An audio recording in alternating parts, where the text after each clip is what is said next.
الحمد لله رب العالمين والصلاة والسلام على سيد الأنبياء والمرسلين أما بعد فأعوذ بالله السميع العليم من الشيطان اللعين الرجيم بسم الله الرحمن الرحيم قال الله تعالى في القرآن وما أرسلناك إلا رحمة للعالمين صدق الله العظيم وقال الله تعالى في شان حبيبه الكريم إن الله وملائكته يصلون على النبي يا أيها الذين آمنوا صلوا عليه وسلموا تسليما اللهم صل وسلم وبارك على سيدنا ومولانا محمد وعلى آله وأصحابه وبارك وسلم مولاي صل وسلم دائما أبدا على حبيبك خير الخلق كلهم هو الحبيب الذي ترجى شفاعته لكل حول من الأحوال مقتحم يا رب بالمصطفى بلغ مقاصدنا واغفر لنا ما مضى يا واسع الكرم ثم الرضا عن أبي بكر وعن عمر وعن علي وعن عثمان ذي الكرم سبحان ربك رب العزة عما يصفون وسلام على المرسلين والحمد لله رب العالمين بحمد اللہ اس وقت ہم اللہ کے گھر میں موجود ہیں اور ماہ ربیع النور شریف کا مہینہ بھی جاری و ساری ہے۔ محفل میلاد خاتم النبیین صلی اللہ علیہ وسلم اس کی آج 34 نشست میں ہم موجود ہیں۔ اللہ سے دعا کرتے ہیں باری اللہ ہم سب کو اس محفل کی برکتی عطا فرمائے۔ 12 روز یعنی 12ویں شب تک یہ محفلوں کو سلسلہ رہے گا۔ خواتین کے لیے اس محفل میں پردے کا بھی اہتمام ہے، یہاں آئیں، حضور صلی اللہ علیہ وآلہ وسلم کی سیرت سنیے، اور ان محفلوں کا مقصد یہی ہے کہ ہم اس میں حاضر ہو کر موجود ہو کر اللہ اس کے رسول کا ذکر کر کے اپنے لیے آخرت کے لیے دنیا و آخرت کے لیے کچھ بھلائیاں اکٹھی کر سکیں۔ ہم یہ جان سکیں کہ اللہ کے نبی صلی اللہ علیہ وآلہ وسلم جو پیغام ہمارے درمیان لے کے آئے تھے ہم اس کو سمجھنے کی کوشش کریں اور اپنے زندگی میں نبی پاک صلی اللہ علیہ وسلم کی سنت کو اپنانے کی کوشش کریں تاکہ اللہ تعالی ہم سے راضی ہو جائے۔ زندگی میں نبی پاک صلی اللہ تعالیٰ علیہ وسلم کا مقصد حیات جو آپ نے ہمیں دیا وہ یہی ہے کہ ہم نے اس دنیا میں رہ کر اپنے رب کی رضا کے لیے جینا ہے۔ ہمارا جینا بھی اس کی رضا کے لیے ہونا چاہیے، ہمارا مرنا بھی اس کی رضا کے لیے ہونا چاہیے۔ یہی میلاد النبی کا پیغام ہے۔ اللہ ہمیں اس پر عمل کی توفیق عطا فرمائے۔ ابتداءً میں یہ بات بتاتا چلوں، آپ کو معلوم ہے ہمارے ملک پاکستان کے ایک عظیم بزرگوار ہستی محسن پاکستان ڈاکٹر عبدالقدیر آج ان کا وصال ہوا، اللہ ان کی مغفرت فرمائے۔ پاکستان کا ایک بہت بڑا سرمایہ تھے اور آپ کی خدمات ڈھکی چھپی نہیں ہیں۔ جس طرح انہوں نے وطن عزیز کو ایک ایٹمی طاقت اور جس طرح انہوں نے وطن عزیز کی قربانیاں دی ہیں وہ اپنی مثال آپ ہیں۔ ایک بہت بڑا سرمایہ تھے وطن کے لیے، قوم کے لیے، ملت کے لیے، اور آج ایٹمی وار دنیا بھر میں مانی جاتی ہے تو پاکستان کو بھی یہ اعزاز ملا تو انہی کے مرہون منت جاتا ہے۔ اللہ سے دعا کرتے ہیں کہ اللہ تعالیٰ ڈاکٹر صاحب کی مغفرت فرمائے اور اللہ تعالیٰ ان کی قبر کے اندر اپنے نور کی بارشیں فرمائے، اللہ تعالیٰ ان کو جنت میں اعلیٰ مقام عطا فرمائے۔ وہ ایک الگ بات ہے کہ ہم سچی بات کہنے والی وہ تو خود بھی شکوہ کرتے کرتے دنیا سے چلے گئے کہ قدر نہیں کی گئی، اور یہی ہوتا ہے کہ قدر والوں کی قدر نہیں کی جاتی۔ کہتے ہیں اللہ کی نعمت چھن جانے کے بعد پتہ لگتی ہے، جب تک وہ نعمت ہمارے پاس ہوتی ہے ہمیں اس چیز کا احساس نہیں ہوتا، لیکن جب وہ چلی جاتی ہے تو پتہ لگتا ہے کہ وہ نعمت کتنی بڑی نعمت تھی۔ اب جب تک تھے سیاسی معاملات جو بھی تھے وہ اپنی جگہ تھے، لیکن ڈاکٹر صاحب کی خدمات اپنی جگہ آپ تھیں۔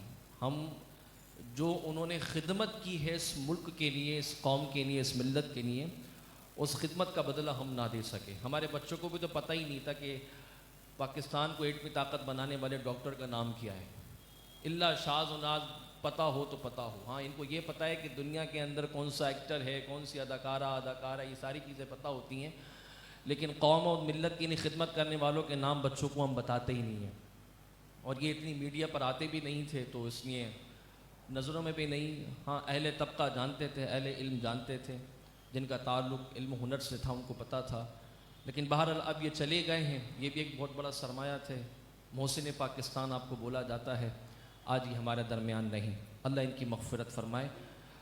ان کے لیے آخر میں انشاءاللہ فاتحہ خوانی ہم کریں گے، دعا بھی ان کے لیے کی جائے گی۔ اللہ تعالیٰ سے دعا کرتے ہیں کہ جو آج ہمارے ملک و ملت کے لیے کام کرنے والے اور اس کی سالمیت کے لیے کام کرنے والے جتنے بھی لوگ ہیں، ہمارے علماء ہوں، ہمارے افواج پاکستان کے لوگ ہوں، ہمارے پولیس اہلکار کے ادارے ہوں، رینجرز کی ہوں، جتنے بھی ہیں جو ملک و قوم کی لیے خدمت کر رہے ہیں، اللہ ان سب کی حفاظت فرمائے۔ ماہ ربیع النور شریف حضور صلی اللہ علیہ وسلم کے میلاد پاک کا مہینہ، اور یہ مہینہ جیسے ہی آتا ہے اس کی بتانے کی وضاحت کی ضرورت ہی نہیں ہے۔ نبی پاک صلی اللہ علیہ وسلم کی محبت، آقا علیہ الصلاۃ والسلام کا عشق، آقا کریم صلی اللہ علیہ وسلم کی اخلاقیات، یہ سب ہمیں یاد آنا شروع ہوتے ہیں۔ بس بات اتنی سی ہے کہ ہم نے ان کو سمجھ کر عمل کرنا ہے، عملی دور میں داخل ہونا چاہیے۔ سننے سنانے والا وقت تو بڑا ہی ہے، ہم سنتے بھی آ رہے ہیں، سنتے رہتے ہیں، عملی طور پہ کب اپنا کردار پیش کریں گے؟ آج بات ضرورت اس بات کی ہے کہ ہم نے عملی طور پہ کب حضور صلی اللہ علیہ وسلم کے میلاد کے پیغام کو سمجھنا ہے۔ حضور اکرم صلی اللہ علیہ وسلم ہمارے درمیان آئے، اللہ تعالیٰ نے بے پناہ برکتوں سے آپ کو نوازا تھا، اور اس کی نہ تو کوئی نظیر ہمارے پاس ہے، نہ اس کی کوئی مثال ہمارے پاس ہے۔ کوئی مثل مصطفیٰ کا کبھی تھا نہ ہے نہ ہوگا، کوئی دوسرا نبی سا کبھی تھا نہ ہے نہ ہوگا۔ یہ بات ختم ہو گئی ہے کہ اب آقا کریم صلی اللہ علیہ وسلم سا نہ تو پہلے تھا اور نہ اب آئے گا۔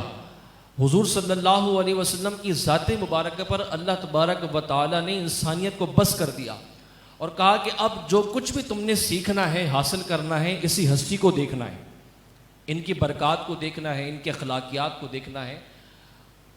تو جو کوئی بھی عمل اور جو کوئی بھی اس دنیا میں رہنے کا ایک ضابطہ سیکھنا چاہتا ہے، قانون سیکھنا چاہتا ہے، تو نبی پاک صلی اللہ علیہ وسلم کی ذات کریمہ ہے۔ اللہ تعالیٰ نے دنیا میں نبیوں کو بھیجا، یہ اس کی سمجھیے کہ عادت کریمہ ہے، وہ چاہے تو پل بھر کے اندر ساری انسانیت کو ہدایت دے دے، محتاج نہیں ہے نا، وہ قادر مطلق کی، وہ بڑی شان والا ہے، کیا اس کو ضرورت ہے کہ کسی کے ذریعے ہدایت دلوائے؟ لیکن اس نے اس نظام کائنات کے لیے یہی بات پسند کی تھی کہ میں انسانیت کو پیدا کروں، کچھ بھٹکے ہوئے بناؤں، کچھ ہدایت یافتہ بناؤں، پھر اسی انسانیت میں ایک ایسے طبقے کو پیدا کروں کہ جو اشرف المخلوقات کے بھی اعلیٰ مرتبے پر فائز ہوں، جن کو حضرات انبیاء کہا جاتا ہے۔ اللہ تعالیٰ نے ان کو ہر عیب سے، دنیاوی جسمانی تمام عیوب سے پاک کر کے دنیا میں بھیجا۔ کیوں؟ کیونکہ یہ رب کا پیغام لے کے آئے تھے، اور رب کا پیغام لے کے آنے کی وجہ یہی سبب تھی کہ اللہ تعالیٰ نے انسانیت کی ہدایت کی نے بس یہی پسند کیا تھا کہ میں ان پہ حجت قائم کروں، بنا حجت کی نہ تو ان کو جنت میں بھیجوں، نہ ہی ان کو دوزخ میں بھیجوں۔ ان کے پاس میرے کوئی حجت آنی چاہیے، کوئی دلیل آنی چاہیے، وہ پیغام آنا چاہیے۔ اب جو پیغام کو قبول کر لیں وہ جنت کا راستہ، جو نہ قبول کریں ان کو جہنم کا راستہ ملے۔ اس لیے اللہ تعالیٰ نے حضرات انبیاء کو پیدا فرمایا، اور تمام کے تمام فیوز و برکات سے اللہ نے ان کو نوازا۔ یہ جسمانی طور پر بھی عیوب سے پاک ہوتے، اور یہ ظاہری طور پر بھی عیوب سے پاک ہوتے۔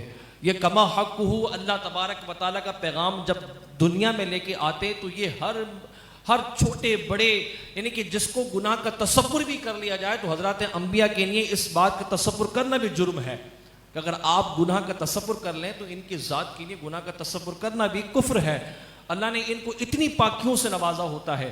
یہ دنیا میں آئے کیوں؟ اللہ کا پیغام لے کر، اور جب یہ دنیا میں اللہ کا پیغام لے کے آتے ہیں تو اللہ تعالیٰ انہیں کچھ برکات سے نوازتا ہے، تاکہ جن لوگوں کے پاس یہ اللہ کا پیغام لے کے آئے ہیں اور جو لوگ اللہ کو نہیں مانتے، تو جب یہ حضرات انبیاء تک وہ بات لے کے آئیں جو نبوت یا معیار الوہیت کے خلاف جائے، تو اللہ تعالیٰ انہیں کچھ ایسی طاقتیں عطا کرتا ہے کہ ان طاقتوں کا اظہار پر انسانیت ان کے پیغام کی طرف جھک جاتی ہے۔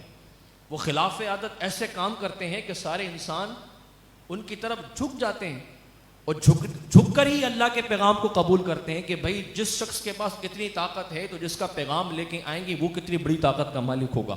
اسی کو آپ معجزہ کہتے ہیں، اسی کو معجزہ کہا جاتا ہے۔ یعنی اللہ تعالیٰ جب نبیوں کو دنیا میں بھیجتا ہے تو معجزات کے ساتھ بھیجتا ہے، اور معجزات یہ سمجھیے کہ نبوت کی اور اس پیغام کی جو وہ اللہ کا لے کے دنیا میں آئے، اس کی ایک دلیل، ایک سند ہوتی ہے۔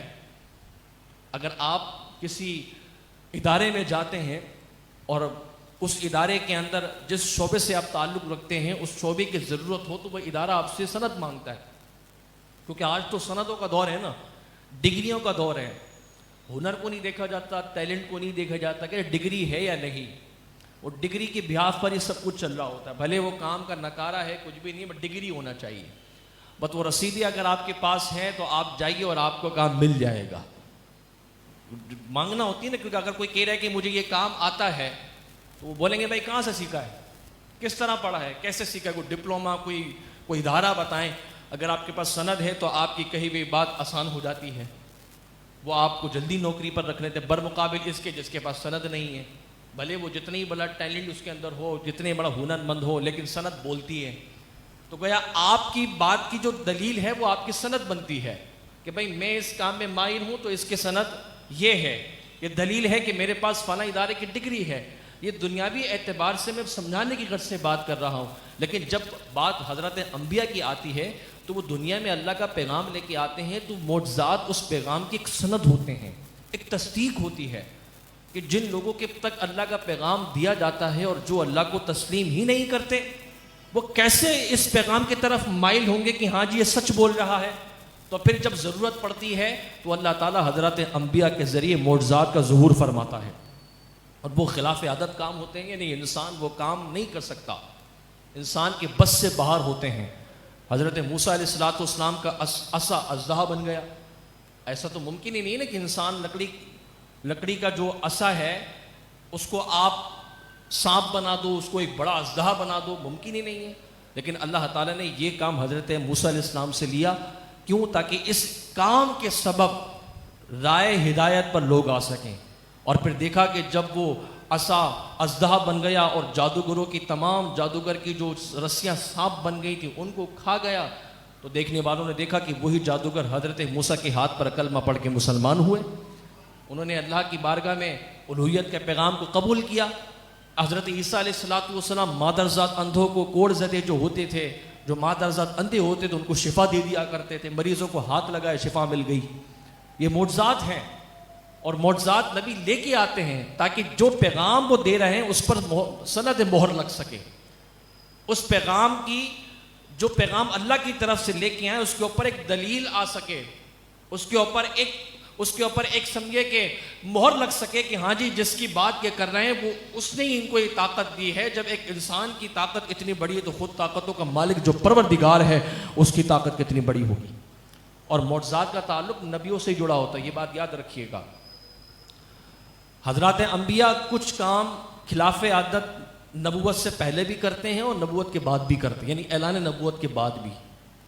اگر اعلان نبوت سے پہلے خلاف عادت کوئی کام نبی ظاہر کرتا ہے اس کو ارہاس بولتے ہیں، اور اگر اعلان نبوت کے بعد کرے اس کو معجزہ کہتے ہیں۔ جیسے حضرت عیسیٰ علیہ السلام نے پیدا ہوتے ہی اپنی والدہ کی لیے، جو آپ کی والدہ پر یہودیوں کی طرف سے الزام لگایا گیا تھا کہ نعوذ باللہ انہوں نے بدکاری کی ہے، اور حضرت عیسیٰ علی نبینا علیہ السلام کی نسب کے اوپر گندی باتیں کہی تھی یہودیوں نے اس زمانے کے، تو اللہ تعالیٰ نے حضرت عیسیٰ کو پیدا فرماتے ہی ماں کی گود میں بولنے کی طاقت دے دی تھی، اور آپ بولنا شروع ہو گئے تھے، اور اسی پیغام کے ذریعے ہی اللہ نے یہ بات کہلوائی تھی کہ میری ولیہ کے بارے میں کہو کہ یہ پاک ہے۔ آپ نے کہا میری ماں پاک دامن ہے، میں اللہ کا نبی ہوں۔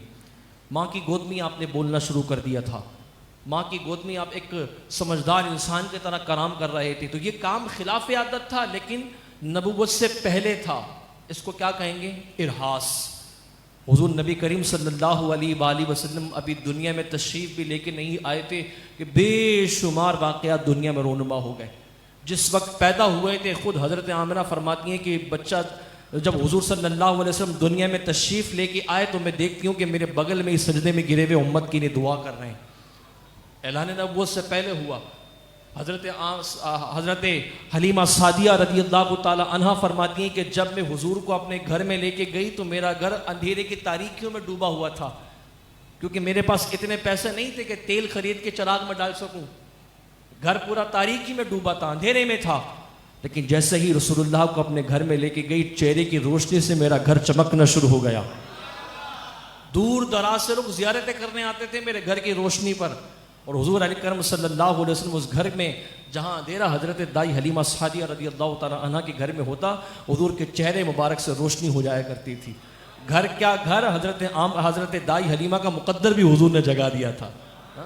یہ حضور کا معجزہ اعلان نبوت سے پہلے، اس کو کیا کہیں گے؟ ارہاس بولیں گے. ارہاس ہے یہ کہ اعلان نبوت سے پہلے حضور صلی اللہ علیہ وسلم کی معجزے کا ظہور ہوا. آپ فرماتے کہ جب میں حضرت آمنہ کے لال لخت جگر نبی پاک صلی اللہ علیہ وسلم کو جب جھولے مبارک میں ڈالتی تھی جھولے میں، تو ایک دفعہ تو میں گھبرا گئی کہ جیسے جیسے میں جھولا دے رہی تھی توجہ چاند پر پڑی، تو کبھی چاند کو ادھر دا کے دیکھتی ہوں، کبھی چاند کو ادھر جھکتا ہوا دیکھتی ہوں. میں گھبرا گئی کہ شاید کائنات کا اختتام تو نہیں آ گیا. پھر کھڑی ہوتی ہوں تو پتہ لگتا ہے کہ میرا قدم تو نہیں لڑکھڑا رہے، لیکن بعد میں توجہ ہو جاتی ہے کہ جو جھولے مبارک میں ذات لیٹی ہوئی اس کی انگلی اٹھی ہوئی ہے. وہ جیسے ہی چاند کی طرف ہے، وہ جیسے ہی جھولے کی سمت انگلی ادھر جاتی تو چاند بھی ادھر ہو جاتا، اور جھولے کی انگلی کی سمت ادھر جاتی تو چاند بھی ادھر جھک جاتا. چاند جھک جاتا جدھر انگلی اٹھاتے مہد میں، کیا ہی چلتا تھا اشاروں پر کھلونا نور کا. اب یہ ہے معجزہ حضور صلی اللہ علیہ وسلم کا، وہ معجزہ کہ جو اعلان نبوت سے پہلے ہے، اس کو ارہاس بولیں گے. لیکن جب اعلان نبوت حضور نے فرمایا یا نبی نے اعلان نبوت فرما دیا، اس کے بعد جو ہوتا ہے وہ معجزہ کہلاتا ہے. اور معجزے کے متعلق یاد رکھیں، نبیوں کے متعلق یہ بات کلیئر کر لیے گا کہ اللہ تعالیٰ ان کو تمام جسمانی اور روحانی ہر طرح کے عیوب سے پاک رکھتا ہے. ان کے اندر کوئی ایسی بات نہیں ہوتی کہ جس کو دیکھ کے انسان سے دور ہو جائے، کیونکہ یہ انسانیت کو جوڑنے کا پیغام لے کے آئے تھے. اگر کوئی ان میں کوئی خرابی ہوتی، کوئی برائی ہوتی جسمانی یا روحانی طور پہ، تو انسانیت قریب ہوتی ہے دور چلی جاتی، دور ہو جاتی نا. اس لیے اللہ تعالیٰ ان کو تمام عیوب سے پاک کر کے دنیا میں بھیجتا ہے تاکہ انسان ان کے اخلاق کو دیکھ کر، ان کے تمام اخلاقیات کو دیکھ کر قریب سے قریب تر ہوتے جائے. اسی بات کے اوپر آپ نے یہ بات بھی سنی ہوگی کہ حضرت ایوب کے بارے میں غلط نظریہ قائم کیا جاتا ہے کہ آپ کے جسم مبارک پر دانے ہو گئے تھے اور اس میں مطلب نعوذ باللہ کیڑے پڑ گئے تھے. اس طرح کی باتیں پرانی کتابوں میں لکھی جاتی تھیں، جو قصص الانبیاء کی کتابیں آتی تھیں اس میں یہ روایتوں کو لکھا گیا ہے. علماء نے اس کی تردید کی ہے کہ یہ نہیں ہے، کیونکہ نبی کی یہ شان کے خلاف ہے کہ نبی کو ایسا مرض لگنا کہ جس مرض سے انسان دور بھاگے، یہ ہو ہی نہیں سکتا. اب آپ خود تصور کریں کہ جسم کے اندر کیڑے پڑ جائیں، نعوذ باللہ، لوگ قریب آئیں گے دور بھاگیں گے؟ حضرت ایوب علیہ السلام اللہ کے نبی تھے، اب ان کو تو ایسا مرض لاحق ہو ہی نہیں سکتا. یہ من گھڑت موضوعات روایتیں تھیں. ہاں بیمار ضرور ہوئے تھے، جسم پر دانے تھے، مگر ایسے نہیں تھے کہ لوگ اس کو گند کھا کے دور چلے جائیں. آپ کمزور ہو گئے تھے، بیمار ہو گئے تھے، مگر مرض اس طرح کا نہیں تھا کہ جس کو دیکھ کر دور بھاگا جائے. تو وہ باتیں جھوٹی ہوتی تھیں. اس لیے کہا گیا ہے کہ حضرات انبیاء کے بارے میں ایسا ذہن یا ایسا عقیدہ رکھنا کہ ان کے اندر کوئی جسمانی یا روحانی کوئی بیماری تھی، نعوذ باللہ، یہ کفر ہے. اس کو آپ کفر کے زمرے میں لے لیجیے. ایمان ہی چلا جاتا ہے. اللہ کے نبی تمام عیوب سے پاک ہوتے ہیں. جب نبیوں کی یہ شان ہے تو نبیوں کو سردار کا عالم کیا ہوگا، ان کے ظاہری حسن و جمال کا عالم کیا ہوگا. اور معجزے کا تعلق نبی سے ہی ہوتا ہے. یہ بات ذرا سمجھیے گا، غیر نبی کے ساتھ معجزہ نہیں جڑتا. اگر غیر نبی ہے، اللہ کا نیک ولی ہے، وہ کرامت ہے. لیکن اگر نعوذ باللہ کوئی جھوٹا نبوت کا دعویٰ کر لے اور پھر اپنے آپ میں کہے کہ یہ میرا معجزہ ہوتا ہے، تو وہ تو جھوٹا نبی ہے، تو جھوٹی باتیں ہی کرے گا نا. اب مرزا قادیانی نے جب نبوت کا دعویٰ کیا تو اس کے 2 4 5 لوگ جو ماننے والے ہوئے تھے، وہ اس کی خلاف عادت جو بھی وہ اپنے آپ کو ظاہر کرتا تھا کہ یہ میری خلاف عادت کام ہے، اس کو آپ معجزہ مان لو، نعوذ باللہ. تو اگر کوئی غیر نبی اپنے لیے معجزے کی بات کرے تو وہ کفر ہے، اور اگر کوئی اس کو مان لے تو ماننے والا بھی کافر ہو چکا ہے. اس لیے علماء نے لکھا ہے کہ غیر نبی کے لیے معجزے کی بات کر کے کوئی کام کروانا بھی حرام اور اس پر عقیدہ رکھنا بھی کفر ہے. مطلب ختم نبوت کے معاملے میں مرزا قادیانی نے جس طرح بھی جال بنا ہے، آپ اس سے بچ نہیں سکتے، اس سے بچنا ہی فرض ہے. خدا نہ خواستہ جو لوگ اس کے پیروکار ہیں، وہ آپ دیکھ لیجئے کہ طرح طرح کے تمام کفریات کی دلدل میں پھنسے ہوئے ہیں. اس کے کتابوں کے بارے میں آتا ہے نا، اس کے بارے میں کہ یہ اپنے لیے معجزے کی بات کیا کرتا تھا. اب نبی پاک صلی اللہ علیہ وسلم کی شان مبارکہ ہے کہ جب آپ نے کھارے کنویں میں اپنا لعاب دہن ڈالا تھا تو میٹھا ہو گیا تھا. کوئی آ گیا, انہوں نے کہا بھائی حضور نے تو ایسا کیا تھا, تو بھی ایسا ہے, چلو. اب قادیان کے کسی کنویں کے اندر کوئی پانی نکلا تھا تو کھارا تھا, اس نے بھی تھوک ڈالا تو پتہ لگا جتنا کھارا تو اس سے زیادہ کڑوا ہو گیا. اس کو بولیں گے اہانت, یعنی جو کام کرنا چاہ رہا تھا اس کا الٹ ہو گیا, یہ اہانت ہے, اللہ کی لعنت ہے ایسے شخص کے اوپر. تو معجزے کا جو تعلق ہوتا ہے وہ نبی سے جڑا ہوتا ہے. غیر نبی کے لیے معجزے کی بات کرنے کفر ہے, یہ ایمانیات کی بات ہے, ہمیں پتہ ہونا چاہیے. اگر ہم حضور صلی اللہ علیہ وآلہ وسلم کو اپنا نبی تسلیم کرتے ہیں, مانتے ہیں, تو معجزات بھی انہی سے جڑے ہیں, انہی سے جڑے ہیں میرے معجزات. اور آقا کریم صلی اللہ علیہ وسلم کے معجزات تو ایسے ہیں کہ جو جس ارادے سے جو مراد لے کے آیا اللہ کے رسول نے اس کی وہ مراد پوری کی ہے, وہ دیا ہے اللہ کے رسول صلی اللہ علیہ وسلم نے. آقا کریم صلی اللہ علیہ وسلم نے جن کو اللہ تعالیٰ نے تمام برکات سے نوازا ہے, سر سے لے کر پاؤں تک معجزہ ہی معجزہ ہے, معجزہ ہی معجزہ. اگر آپ سیرت کی کتابیں پڑھیں تو حضور کی آنکھوں کے معجزات الگ لکھے گئے, چہرے مبارک کے معجزات الگ لکھے گئے, ہاتھ مبارک کے معجزات الگ لکھے گئے, پاؤں مبارک کے معجزات الگ لکھے گئے. آپ کے تو ظاہری جسم کے معجزات لے لیں, ہر معجزے کے اوپر کئی حدیث کریمہ ہیں. خود سیدہ عائشہ فرماتی حضور مسکراتے تھے تو آپ کے دندان مبارک سے نور کی شعائیں نکلا کرتی تھی. آقا کریم صلی اللہ علیہ وسلم کے پسینے مبارک میں بھی خوشبو ہوا کرتی تھی. حضور صلی اللہ علیہ وسلم کا دیکھنا بھی ایسا ہوتا تھا, حضور فرماتے ہیں کہ میرے پیچھے جب تم نماز پڑھتے ہو تو رکوع سجدہ پورا کیا کرو, جس طرح میں آگے دیکھتا ہوں ایسے پیچھے سے بھی نظر آتا ہے, ایسے ہی پیچھے دیکھتا ہوں. حضور نے فرمایا اپنے باطن کو پاک کیا کرو, تمہارا ظاہر تمہارا باطن میرے سامنے شیشے کی طرح ہے. یہ حضور علیہ السلام کے معجزات ہی ہیں. اور جس زمانے کے اندر نبی پاک صلی اللہ علیہ وآلہ وسلم نے دین اسلام کا پیغام عام کرنا شروع کیا, اور دشمنان خدا جب حضور علیہ اکرم صلی اللہ علیہ وسلم کے مقابل آئے, اور جب حضور کے لیے اس طرح کی باتیں کیا کرتے تھے کہ بتاؤ خدا کیسا ہے, وہ ذات, وہ سوال, یہ سوال, اللہ کے نبی صلی اللہ علیہ وسلم اپنے معجزات کے ذریعے ان کی ہر سوال کا جواب دیا کرتے تھے.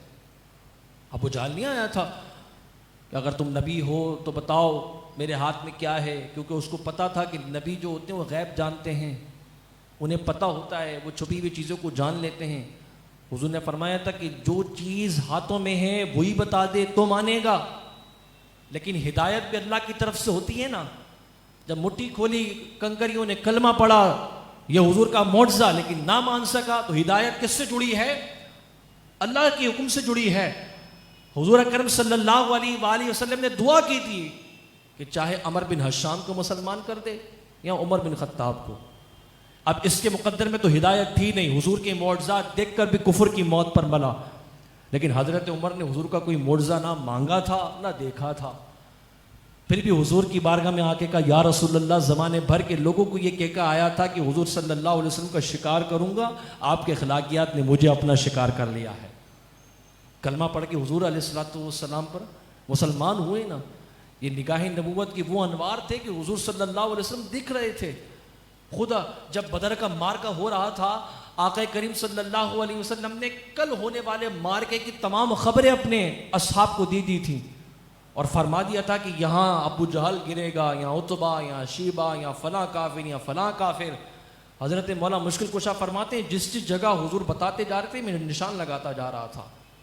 اور اگلے دن جب مارکہ بدر ہو گیا اور کافروں کی لاشوں کو اٹھانے کی باری آئی, تو مولا مشکل کشا فرماتے ہیں کہ جس کے نام پر جہاں نشان لکھا تھا وہ کافر وہیں مرا ہوا تھا. حضور کے معجزات کریمہ, یہ حضور کے معجزات تو کیا ہے.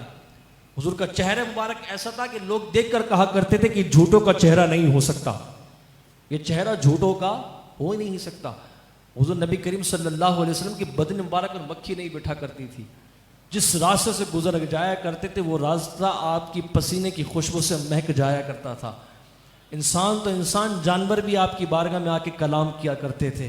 جانور تو جانور, شجر و حجر بھی آپ کی بارگاہ میں آپ سے باتیں کیا کرتے تھے. یہ حضور صلی اللہ علیہ وسلم کی نبوت کی معجزات تھے, یہ انوار تھے جن برکتوں کے ساتھ اللہ نے آپ کو نوازا تھا. وہ جو تمام کے تمام برکتیں آپ لے کے آئے تھے وہ اس بات کی دلیل تھی کہ یہ اللہ کے محبوب ہیں اور اللہ ان سے پیار کرتا ہے، یہ اللہ سے پیار کرتے ہیں. اور اللہ تعالیٰ اپنے نبیوں کی عزت کے معاملے میں بڑا غیور ہے. وہ جہاں حضرات انبیاء کی عزت، ان کی تعظیم، توقیر، ان کی حرمت پر قربان ہونے والوں کے مرتبے بلند کرتا ہے، وہیں ان کی شان میں گستاخی کرنے والوں کو ذلیل و رسوا بھی کر دیتا ہے. اللہ انہیں تباہ و برباد کر دیتا ہے. کیوں؟ کیونکہ اللہ تعالیٰ کے جو نبی ہوتے ہیں اللہ ان سے بڑا پیار کرتا ہے، اور اللہ تعالیٰ اپنے نبیوں کی عزت کے معاملے میں غیور ہے. وہ حضرات انبیاء جس قوم نے بھی نبیوں کی عزت نہیں کی، تعظیم و توقیر نہیں کی، اللہ تعالیٰ نے ان کو تباہ و برباد کیا ہے.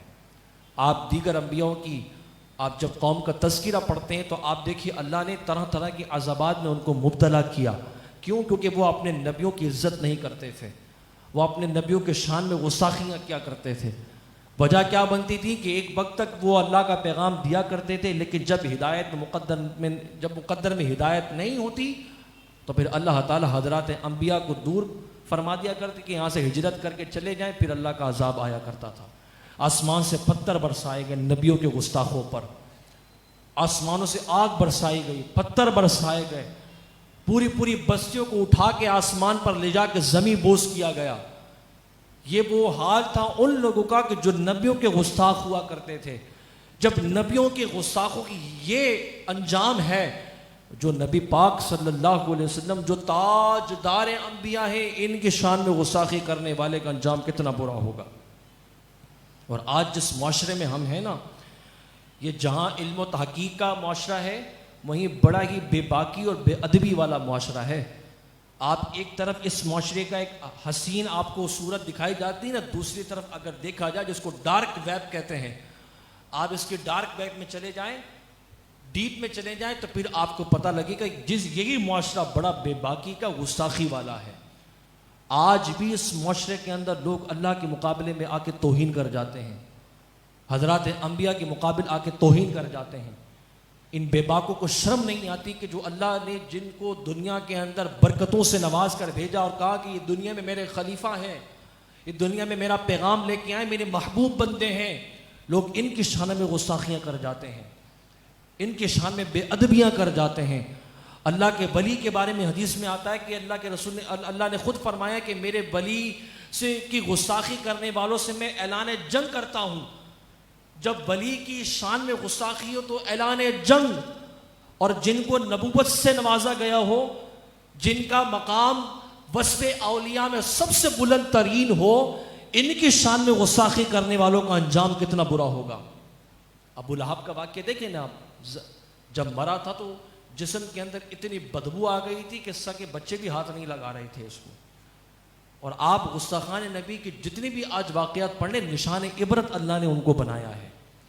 وہ دنیا کے اندر بھی ذلیل ہیں، آخرت میں تو رسوائی ابدی طور پہ ان کی لیے ڈال دی جاتی ہے، وہ دنیا میں بھی ذلیل ہو جاتے ہیں. آج بھی ہمارے اس معاشرے کے اندر، خود ہمارے وطن کے اندر، ہم سوچ بھی نہیں سکتے تھے کہ جس وطن کو ہم نے کلمے کی بنیاد پر حاصل کیا ہو، ہمارے اس وطن کے اندر بھی گستاخان رسول ہمارے سامنے آ سکتے ہیں. یہ ظاہری طور پر نہیں آتے، یہ پیٹھ پیچھے سے وار کرتے ہیں. سوشل میڈیا کا زمانہ ہے، آپ چلے جائیں، آپ اگر میڈیا یوز کرتے ہیں، سوشل میڈیا سے آپ کا تعلق ہے، تو پردے کے پیچھے، کیونکہ جو آپ سوشل میڈیا یوز کر رہے ہیں، آپ کچھ بھی، آپ کوئی بھی اپلیکیشن یوز کر رہے ہیں، تو وہاں تو سامنے والے کا کریکٹر نظر نہیں آ رہا، نہ چہرہ نظر آ رہا ہے، نہ اس کے کوئی بیک گراؤنڈ پیچھے کا پتہ لگ رہا ہے کہاں سے ہے کہاں نہیں ہے. جو گستاخان رسول، جو اللہ کے گستاخ، اس کے نبی کے گستاخ آ جاتے ہیں مسلمانوں کے بیچ، آئیڈیا بنائی ہوئی ہیں، پروفائلز نیم چینج ہیں، اور ان کو پتہ ہے کہ فطرتاً جو ہے نوجوان نسل زیادہ اس طرف راغب ہے، تو انہی نوجوان نسل کو اپنی طرف مائل کرنے کے لیے لڑکیوں کے نام سے انہوں نے آئیڈیا رن کی ہوئی ہوتی ہیں. اور آہستہ آہستہ آہستہ آہستہ بات سے بات بڑھتی ہے، بات آگے بڑھتی ہے، تو وہی کہتے ہیں نا کہ انسان کسی نہ کسی کا رنگ میں رنگ ہی جاتا ہے، خربوزہ خربوزے کا دیکھ کے رنگ بدل ہی لیتا ہے. کتنے ہی ایسے بے باک لوگ ہیں کہ جنہوں نے سوشل میڈیا کے ذریعے نوجوان نسلوں کی ایمان کو غرق کیا ہے. یا تو وہ الحاد کی طرف چلے گا یا قادیانیت کی طرف چلے گا. وجہ کیا بن گئی اس کی؟ کہ ہماری اپنی لاپرواہی، کیونکہ ہم نے اپنے بچوں کو تعلیم نہیں دی، پڑھایا نہیں، سکھایا نہیں، بتایا نہیں. جب وہ اس جانب اس راہ کی طرف چلنا شروع ہوئے تو آہستہ آہستہ جیسے بڑھتے گئے، کیونکہ دین کے متعلق ان کو پتہ ہی نہیں تھا کہ ہماری ضرورت دین کیا ہوتی ہے، نبی کے بارے میں کیا عقیدہ ہوتا ہے، اللہ کے بارے میں کیا عقیدہ ہوتا ہے. فلمیں ڈرامے دیکھ دیکھ کر ہم نے اللہ کو اوپر والا کہنا شروع کر دیا. اوپر والا، یہ تو آج ہمارے زبان کا عام ہے، یہ بچے بھی بول دیتے ہیں. یہ تو ہم نے سکھایا، جبکہ اللہ تعالیٰ کے لیے یہ لفظ کہنا شان الوہیت کے خلاف. آج ہمارے بچوں کو ہندوؤں کی پوجا پاٹ پتہ ہے کہ کیسے کرتے ہیں، لیکن یہ نہیں پتہ کہ 6 کلمے بچوں کو کیسے یاد ہوتے ہیں. نبی پاک صلی اللہ علیہ وسلم کا میلاد کا مہینہ ہے، ہمارے بچوں کو یہ نہیں پتہ کہ حضور کے آبا و اجداد کے نام کتنے تھے، آپ کے دادا کا نام، دادی کا نام، نانا کا نام، نانی کا نام، الا شاذ و ناز کسی کو پتہ ہوتا ہے. لیکن بچہ آپ کو بتا دے گا پوجا پاٹ ایسے کی جاتی ہے. ہمارے گھروں کے اندر مندروں کی آوازیں آ رہی ہوتی ہیں، فلمیں چل رہی ہیں تو ہندوؤں کی پوجا پاٹ کی آوازیں گونج رہی ہوتی ہیں. پہلے تو اتنی شرم و حیا ہوتی تھی کہ چینل بدل دیا کرتے تھے، آج وہ دیکھ بھی رہے ہوتے ہیں. آواز بند ہو جاتی تھی، اب آواز بھی بند نہیں ہوتی، وہ دیکھ رہے ہوتے ہیں. اب آپ کو کیا پتا کہ آپ کا بچہ کان میں ہینڈ فری لگا کے رات کی تاریکی میں چادر اوڑھ کے کیا موبائل میں دیکھ رہا ہے، پتہ ہی نہیں ہے. نہ ہم نے پتہ کرنے کی کوشش کی ہے. اتنی ضرورت بھی نہیں ہے کہ نوجوان بچوں کے آگے کھڑے ہو کے یہ بول سکے بیٹا لاؤ موبائل چیک کراؤ ہمیں، کیونکہ ہم نے اپنے بچوں کے ساتھ وہ رکھا ہی نہیں ہے. جنریشن گیپ ہونی چاہیے، اس کے نقصانات بھی ہیں، لیکن آپ اپنے بچوں کو ایسے جب یہ ساری چیزیں دے رہے ہیں تو یہ وہ ہتھیار ہے کہ جو جسمانی طور پر آپ کے بچوں کی جان نہیں لیتا، لیکن ذہنی طور پر جو نظریاتی طور پر آپ کے بچوں کو اغوا کر کے یہ لے گئی ہیں. یا تو یورپ کی طرف آپ کے بچوں کے ذہن پڑے ہوئے، یا آپ یہ دیکھ لیں کہ دیگر نظریات کی طرف آپ کے بچوں کے ذہن چلے گئے. اب داڑھی رکھنے پر بچے مطلب ہماری جو نوجوان نسل ہے وہ منہ بنانا شروع کر دیتی ہے. ہم غور ہی نہیں کر پاتے ہیں.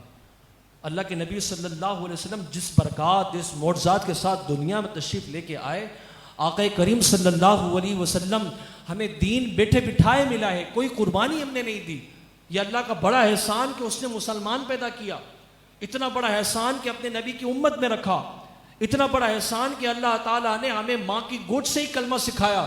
لیکن ہم نے کیا ناقدری کی کہ ہم اس بات کی آگے ضرورت ہی نہ سمجھ سکے کہ ہم جانیں کہ ہمارے دین کے لوازمات کیا ہیں، ہمارے دین کی ذمہ داریاں کیا ہیں.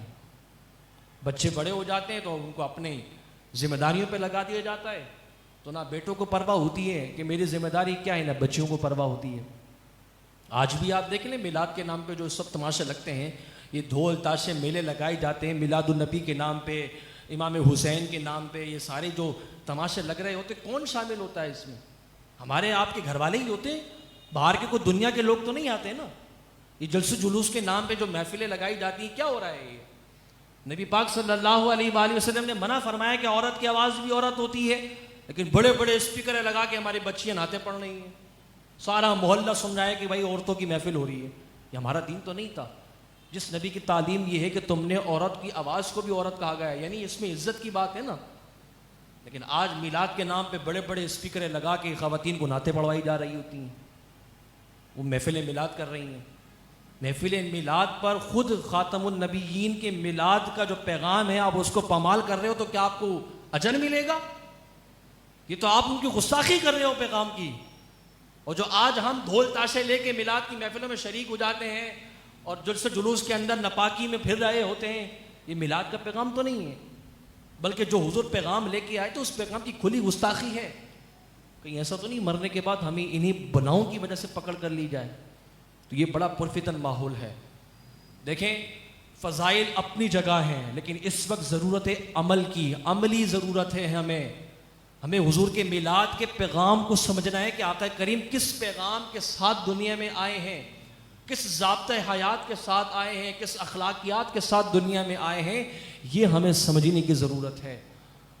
آج بات آگے نکل چکی ہے. پہلے تو لوگ نظر و نیاز پہ جھگڑا کر لیا کرتے تھے. آج اگر آپ سوشل میڈیا یوز کریں تو آپ کو پتہ لگے کہ جس گستاخیوں کے اندر آج ہمارے بچے پڑ چکے ہیں، آپ کے رونگٹے کھڑے ہو جائیں گے، رونگٹے کھڑے ہو جائیں گے. آج بھی سوشل میڈیا پر لوگ اللہ کی ذات کے اوپر شک و شبہات کا شکار ہیں. اللہ ہے تو کہاں ہے، کیسا ہے، کس خدا کی بات تم مانتے ہو؟ جنت دوزخ کا آج بھی انکار کیا جا رہا ہے، آج بھی اللہ کا انکار کیا جا رہا ہے. ختم نبوت کے اوپر ڈانکے ڈالے جا رہے ہیں. ختم نبوت کے ماننے والوں کے انہیں راستے تنگ کیے جا رہے ہیں. جو حضور صلی اللہ علیہ وآلہ وسلم کے میلاد کی محفلوں کی بات کی جائے ان پر بھی راستے تنگ کیے جا رہے ہیں. تو یہ بات ذرا قابل غور ہے.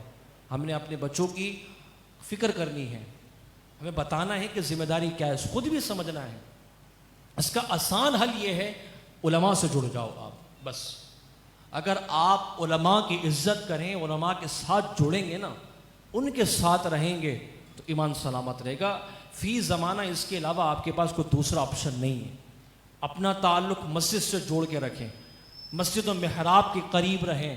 نماز پڑھنے آتے ہیں تو آپ امام صاحب سے ہاتھ ملا کے احوال پوچھ کے پھر جائیں. بچوں کو لے کے آئیں تو ان کو بھی سمجھائیں.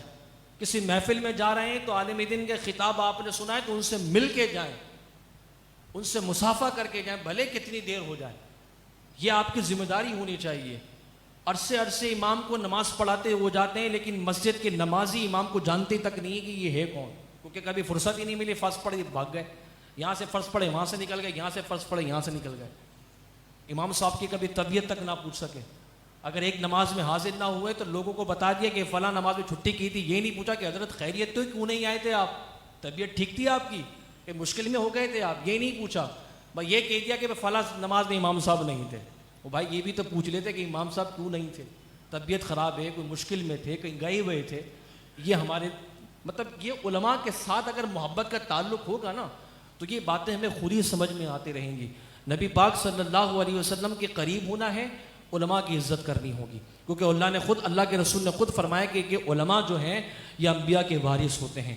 اللہ کے رسول سے محبت کا دعویٰ ہے تو علماء کے قریب ہو جاؤ, ان سے محبت کرنے لگو. آپ نبی پاک صلی اللہ علیہ وسلم کی محبت خود ہی آپ کے دل میں پیدا ہوتی جائے گی. مسجد میں نماز پڑھ کے آؤ تو علماء سے ہاتھ ملا کے جاؤ, ان سے مصافحہ کر کے جاؤ.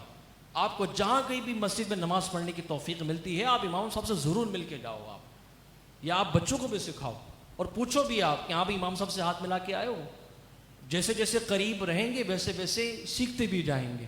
کبھی نہ کبھی بات دل میں ہوتی ہے, وہ کہہ بھی جاتی ہے کہ حضرت یہ سوال ہے, اس کا جواب دے دیں. یہی ایک واحد حل ہے. علماء کے قریب رہیں گے انشاءاللہ سیکھتے جائیں گے. میلاد النبی کی برکتیں, سیرت کی کتابیں خریدیں. یہ میں پہلے دن سے کہہ رہا ہوں, سیرت کی کتابیں خریدیے, سیرت کی کتابیں خریدیے, پڑھیے, بچوں کو پڑھائیے. بہت آسان ہے. یہ جس وقت آپ سے کوئی فرمائش کریں, بولے فرمائش پوری کر دوں گا, پہلے یہ کتاب پڑھ کے دکھا دو, اس کتاب کے اتنے صفحے پڑھ کے دکھا دو, اس کتاب کا یہ باب پڑھ کے دکھا دو, اس کتاب کا یہ موضوع پڑھ کے دکھا دو, خواہش پوری کر دیں گے. آپ اپنے بچوں کے لیے بہت کچھ لے کے جاتے ہیں نا, بچے آپ سے مانگتے بھی ہیں, تو آپ ڈائریکٹ نہ دیں بھی کچھ لے بھی. لینے کا کیا ہے کہ بھائی سیرت کی کتاب پڑھ لو, ہم سے یہ چیز لے لو. قرآن اتنا پڑھ لو, ہم سے یہ چیز لے لو. قرآن کا یہ رکوع پڑھ لو, ہم سے یہ چیز لے لو. آپ بچوں سے اس طرح کے ڈیلنگ کرو گے نا, یہ سیکھ جائیں گے, ان کی عادت ہو جائے گی. اور تھوڑی سختی بھی کریں گے, جس وقت نہیں پڑھیں نہیں دیں. آپ اپنے بچوں کو تربیت یافتہ بنانے کے لیے آپ کو تھوڑے سے سخت اقدامات کرنے پڑیں گے, تبھی جا کے نوجوان نسل آپ کے ہاتھ میں آئے گی, مگر حکمت عملی سے. یہ بہت ساری باتیں کرنے کو ہیں لیکن سمجھانے کی غرض سے بات کر رہا ہوں. اللہ سے دعا کرتے باری الہ ہم سب کو ان باتوں پر عمل کی توفیق عطا فرمائے. وآخر دعوانا الحمدللہ رب العالمین.